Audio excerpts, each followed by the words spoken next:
controlador! É o 4º episódio dos Mistérios do Amor aqui no Verticalmente Podcast.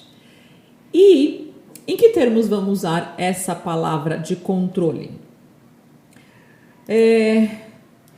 Controle na imposição de limites, manipulações e sabotagens.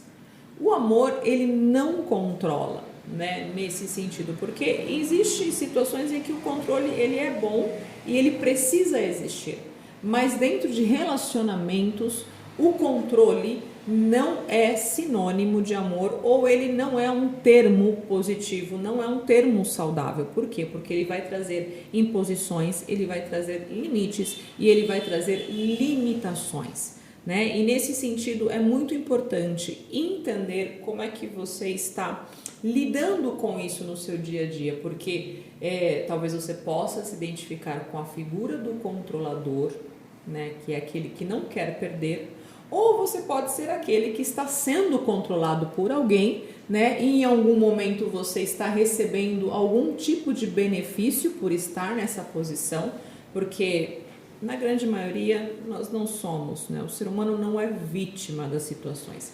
Ele acaba sendo permissivo porque ele está recebendo algum tipo de benefício por estar nessa situação. Mas veja que às vezes, né, esse bônus ele é muito menor do que o ônus, ou seja, o prejuízo que você está recebendo por estar nesse tipo de relacionamento muito controlador, muito sufocador, né, que te apequena, que te limita, ele é muito maior. Então é importante ter essa consciência e não se sujeitar a esse tipo de relacionamento, porque o amor ele não controla, ele não tem a necessidade de controlar, né? Se eu pudesse descrever o controle com as minhas próprias palavras, eu descreveria dessa forma, que é o impedimento do crescimento e do desenvolvimento. Por quê? Porque sempre que tentamos controlar algo, né, no que diz respeito ao ser humano, né, nós precisamos que ele esteja na nossa jurisdição, né? Então, quanto mais a pessoa cresce, quanto mais a pessoa se desenvolve, nós perdemos esse crescimento, né? Porque ela está se expandindo e veja, né? Entenda metaforicamente isso, eu já não consigo controlar. Meu controle ficou pequeno diante do desenvolvimento e do crescimento dessa pessoa. Por isso que o controle ele vai se opor veemente a qualquer tipo de crescimento. Porque se houver o crescimento na cabeça dessa pessoa que é controladora, ela vai perder. Isso é uma fantasia, isso é uma patologia, isso é uma doença. Né? Não se perde quando há crescimento, não se perde quando há desenvolvimento.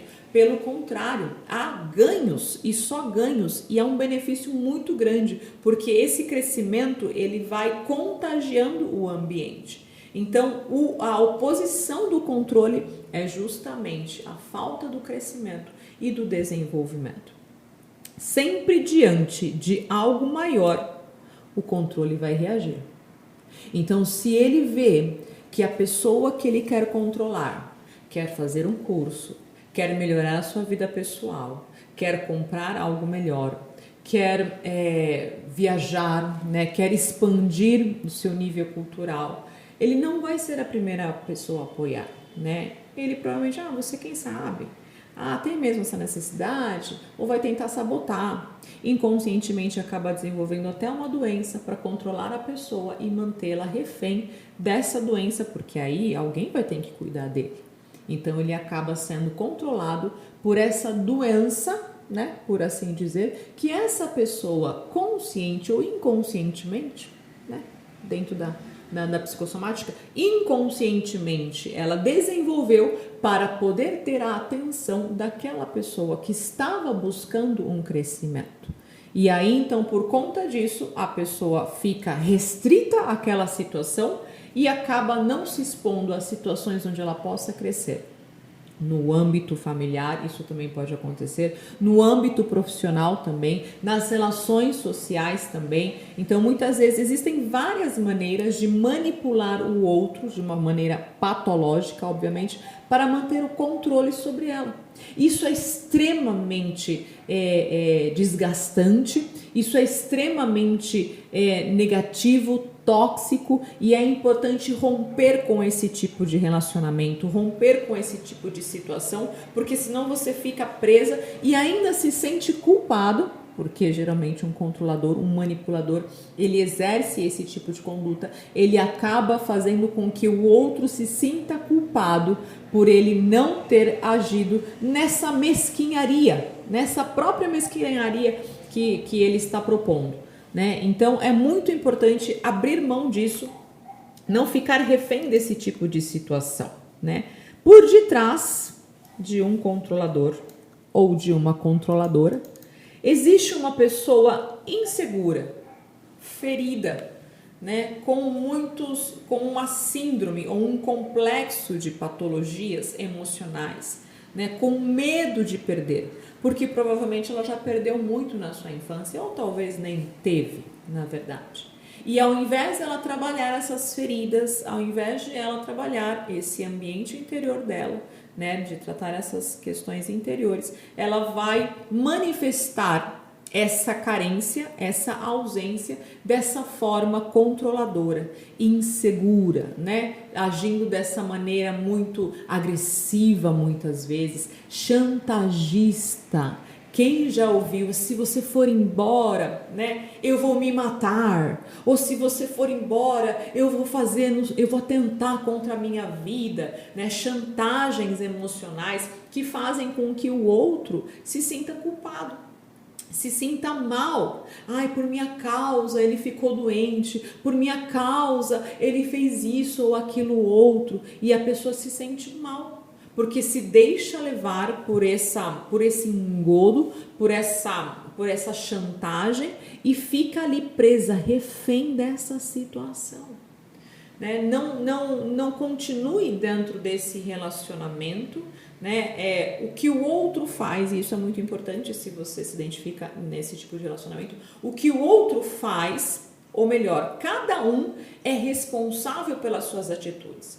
Então, se ele quiser fazer alguma coisa, ou se ela quiser fazer alguma coisa, isso é uma atitude dela, isso é uma decisão dele. Ninguém é responsável pelo que o outro faz deliberadamente. Se o outro não está se tratando, se o outro não quer se tratar e ele quer agir dessa maneira, sabe, empurra a goela abaixo, né? Vai me amar de qualquer jeito, vai ficar de qualquer jeito, e ele faz o que for necessário para que isso aconteça. Veja, isso é extremamente doentio. Então, abra mão, não tenha medo se a outra parte quiser agir de uma maneira, às vezes até agressiva. Você pode buscar recursos que nós temos dentro da nossa sociedade, né? Você pode buscar esses recursos, né? Adotar medidas preventivas, né? A favor da sua própria vida, e não se deixar ser refém dessa situação, porque você acaba sendo prejudicado nisso e a pessoa não muda. Veja, a pessoa não muda. O que é o amor, então, dentro de um relacionamento? Ele é motivador, ele é incentivador, ele promove o crescimento, ele quer que o outro cresça, ele vê vantagens e benefícios, e realmente só existe vantagem e benefício, que o outro aprenda um idioma, um outro idioma, que os seus filhos de repente tenham oportunidades de estudar ou de participar de atividades, né, de crescimento, de desenvolvimento. Então isso é muito bom, né, que a sua empresa, que os seus colaboradores, eles possam também fazer cursos, ler livros. Então ele está sempre promovendo coisas novas, promovendo a criatividade, incentivando, né, esse crescimento, as novas ideias. Ele é inovador, ele é otimista, ele sempre acredita no outro, ele sempre vê potencial lá fora. Esse é o amor. Dentro dessas atitudes não existe o controle, pelo contrário, né? Ele deixa que o outro se expanda, ele deixa que o outro cresça, e isso é muito bom. E agora eu quero deixar uma reflexão para você. Em que tipo de ambiente você está inserido? Seja ele até num ambiente educacional, profissional, relacional? Qual é o mindset que governa esse ambiente em que você está inserido? É uma mentalidade de crescimento, né, que se alegra com o crescimento do outro, ou é um ambiente invejoso, né, que não se alegra com o bem, não se alegra com o potencial do outro? Faça esse questionamento e conforme a sua resposta, é importante que você fique, né, ou que você de repente tome outras providências, porque o ambiente que você está inserido estará influenciando diretamente a sua mentalidade e, consequentemente, a forma de você se comportar. É isso aí, hoje ficamos por aqui. Esse foi o 4º episódio dos Mistérios do Amor e não perca a sequência dos outros podcasts aqui no Verticalmente. Um grande beijo e até lá!